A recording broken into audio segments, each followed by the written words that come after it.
Shalom anak-anakku sekalian, kita berjumpa kembali dalam kegiatan pembelajaran setelah kalian beberapa waktu lamanya libur kenaikan kelas, dan hari ini kita akan kembali belajar mata pelajaran pendidikan agama Kristen. Materi kita yang pertama, demokrasi dan hak asasi manusia.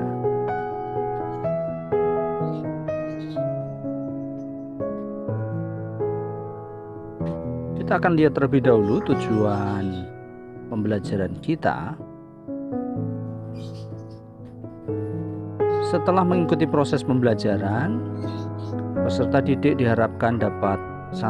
Menjelaskan cara mewujudkan demokrasi dan HAM di Indonesia. 2. Menjelaskan pengertian demokrasi dan HAM. Yang ketiga, menjelaskan cara mewujudkan demokrasi dan HAM sebagai remaja Kristen.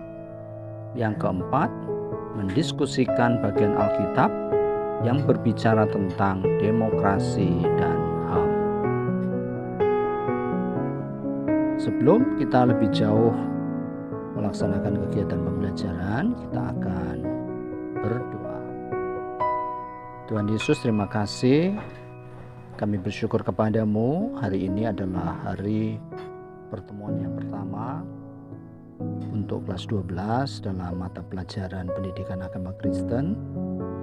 Engkau berkati supaya kami dapat belajar dengan baik, dan melalui pelajaran demokrasi dan HAM kami boleh belajar untuk saling menghargai, saling menghormati satu dengan yang lain. Sekali lagi mohon pimpinan dan pertolongan Tuhan dalam pembelajaran kami. Dalam nama Tuhan Yesus kami berdoa. Amin.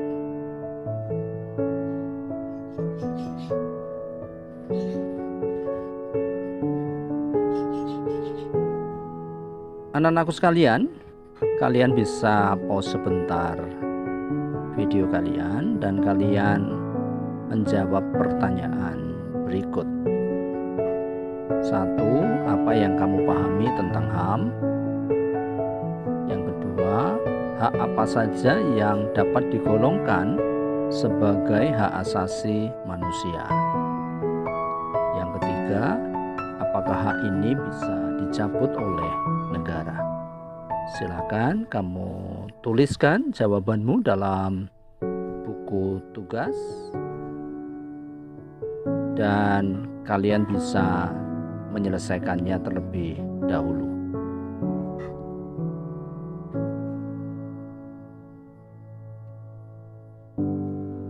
Kita akan masuk ke dalam materi kita, pengertian dari hak asasi manusia. Hak asasi manusia atau biasa disingkat HAM merupakan hak yang dimiliki oleh setiap orang sebagai makhluk ciptaan Allah. Jadi orang menerima hak asasi manusia itu karena dia diciptakan oleh Tuhan. Dan hak yang paling mendasar adalah hak untuk hidup. Hanya Tuhanlah pemberi kehidupan, dan Dia jugalah yang berhak mengambil kehidupan itu.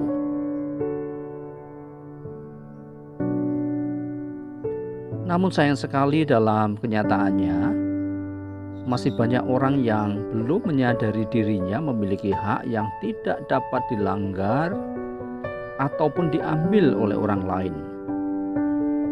Bukan hanya manusia sebagai individu, bahkan institusi atau lembaga negara pun dapat melanggar HAM warga negaranya ketika negara tidak dapat menjamin terpenuhinya HAM warga negara sebagai individu maupun kelompok.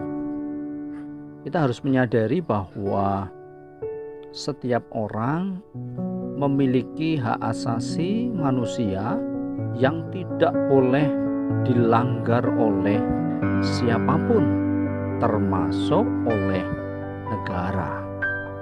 Dan hak asasi manusia itu dijamin oleh undang-undang.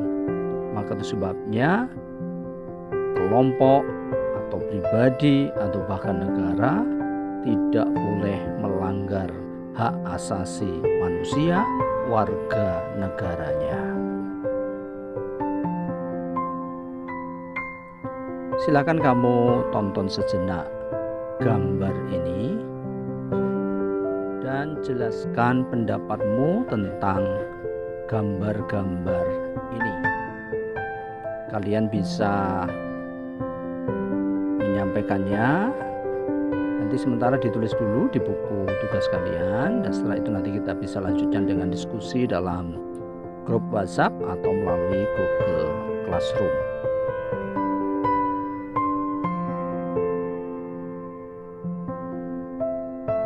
Selanjutnya anak-anakku, kita akan belajar tentang hak asasi manusia dalam Alkitab. Kalian bisa membuka Alkitab kalian dalam Kitab Mazmur pasal 133. Mazmur 133 saya akan bacakan.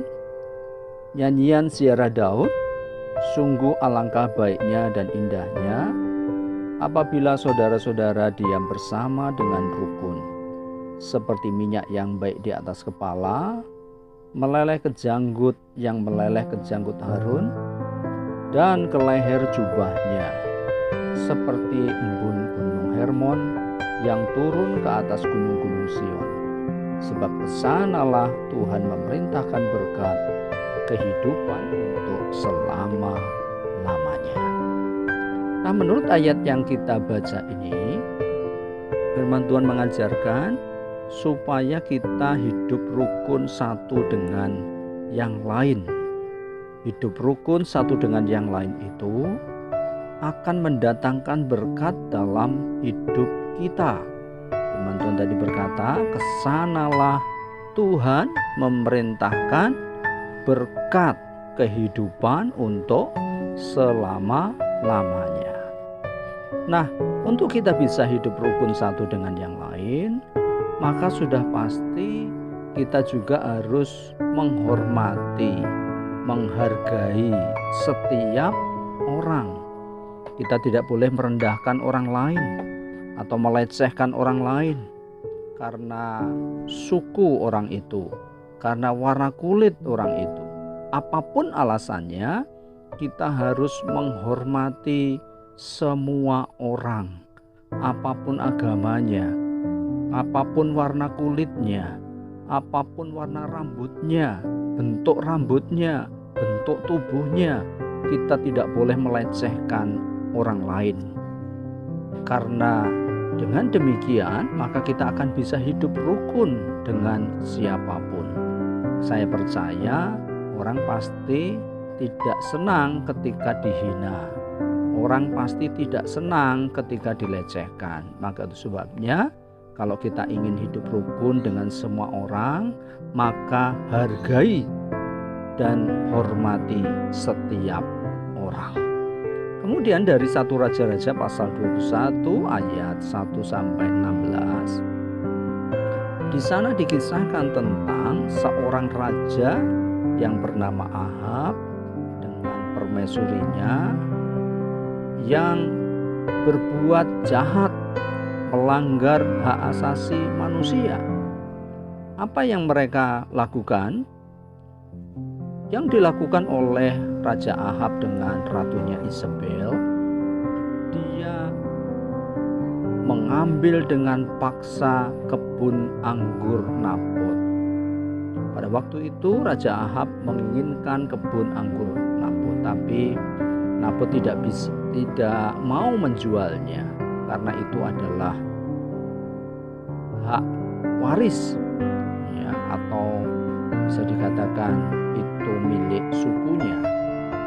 Nah, kemudian Raja Ahab dengan tipu muslihat bersama-sama dengan istrinya Isabel kemudian memfitnah Nabot sehingga Nabot dihukum mati. Pada waktu itu Nabot dirajam batu sampai mati. Inilah peristiwa pelanggaran HAM yang terjadi dalam Alkitab. Setelah Nabot mati, maka Raja Ahab mengambil dengan paksa kebun anggur Nabot, dan hal itu dipandang jahat oleh Tuhan. Nah, anak-anakku, inilah peristiwa pelanggaran HAM yang terjadi dalam Alkitab. Ya, peristiwa Raja Ahab yang mengambil dengan paksa kebun anggur Nabot dengan cara membunuh pemiliknya.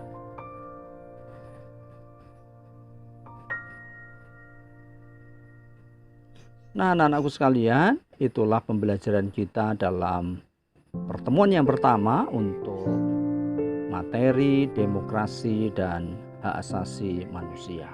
Kiranya Tuhan Yesus